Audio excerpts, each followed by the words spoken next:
అయితే ఎన్టీపీసీ 2400 తీసుకోమంటే వీళ్ళు 800 మాత్రమే తీసుకున్నారు.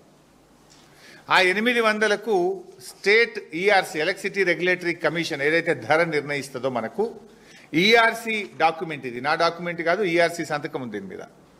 800 తీసుకుంటే దానికి ఎంత ధర నిర్ణయించిందంటే ₹4.12. అంటే ఎన్టీపీసీ దగ్గర 800 మెగావాట్లు తీసుకుంటే ₹4.12 కాడికి 800 మెగావాట్లకు ఈఆర్సీ ఆర్డర్ పాస్ చేసింది. ₹4.12కే వస్తుంది కదా ఇక్కడ ఎన్టీపీసీ. వాడు 2400 ఇస్తా అంటే నువ్వు 800 తీసుకుంటా అన్నావు పాప, ఇంకా 1600 వద్దన్నావు. ఇప్పుడేమంటున్నావు? పవర్ ప్లాంట్ పెడతా అంటున్నావు. ఇప్పుడు పెట్టే పవర్ ప్లాంట్లలో రామగుండం 800, పాల్వంచ 800, మక్తల్ 800 అని చెప్పినావు. రామగుండం 800కు జెన్కో డిపిఆర్ తయారు చేసింది.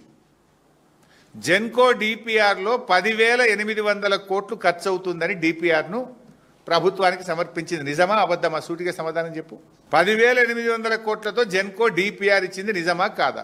800 మెగావాట్లకు 10,800 కోట్లంటే 1 మెగావాట్కు 13,62,00,000 రూపాయలు ఖర్చు అవుతుంది. ఇది స్టార్టింగ్, అయిపోయే వరకు అది 16-17 కోట్లు అవుతుంది. 13,62,00,000 రూపాయలు 1 మెగావాట్కు ఖర్చు అవుతుంది.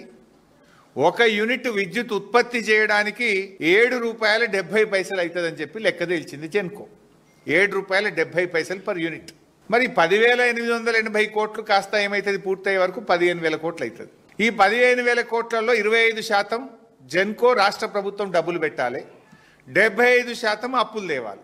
15,000 కోట్లు ఒక రామగుండంకు, ఇంకో 15,000 పాల్వంచకు, ఇంకో 15,000 మక్తల్కు, 45,000 అవుతుందా? నేనేమంటున్నా, అరే రూపాయి పెట్టుబడి లేదు, రూపాయి అప్పు అవసరం లేదు, మిత్తి మీద పడేది లేదు, వాళ్ళు కట్నీళ్ళు పెట్టిపోయోలే 2,400 మెగావాట్ల కరెంటు మన తెలంగాణలోనే పెట్టి మనకు సప్లై చేస్తామంటే ఎందుకు వద్దన్నావు?